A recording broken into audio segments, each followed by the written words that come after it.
most often the Indian public hears about Kashmir when soldiers or officers are killed in action in an encounter, like Pulwama or any other terror attack or encounter. That's when it happens. You, as a corps commander, have had to make those difficult phone calls, even previously, to families of men under your charge who may have lost their lives in operations. I want to know about that, sir. How difficult is that? Because you have to break the news to either a wife, next of kin, parents, who might not be very old, about losing their loved one. Tell us about that process. How difficult is that? Most difficult job in a commander's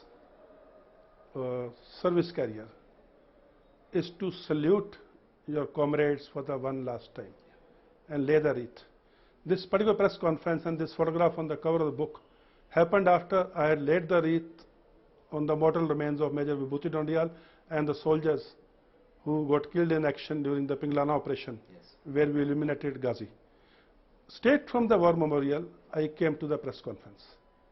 And a lot of people say there's a lot of anger in your eyes. It is not without reason. So, coming back to your question, most difficult job in a commander's life is to pay the homage or lay the wreath. And again, the most difficult thing is to call up someone and say, I'm sorry to inform you, this is what happened to your son or the... And here I would like to say, our wives, army parents, they are the strongest people on this planet. Yeah, true. My wife has heard my death news or seen my death news on the TV twice. Yeah. I mentioned once when she was 8 months pregnant. Yes, I remember that. But she held herself together for the same wafadari, imandari, zimmedari, wafadari. She did not want to show herself as a shattered person. So our families are also very strong, and somewhere at the back of their mind, every time the phone rings, the heartbeat goes up. Absolutely. And they are expecting probably the worst news, Yes. especially ones who are posted in such areas. But they hold the fort together so the soldier can do his duty without having to look back or be bothered about his home front. So I think we have a wonderful companionship here, and every soldier I can talk about.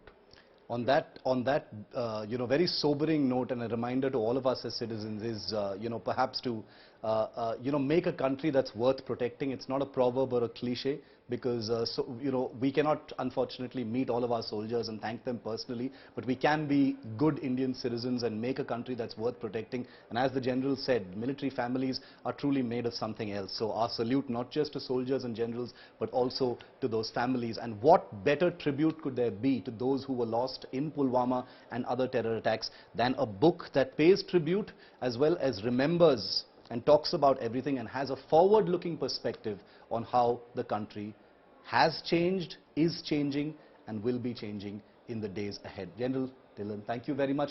A pleasure and an honor. Thank you for speaking to India Today. Thank you. Very much.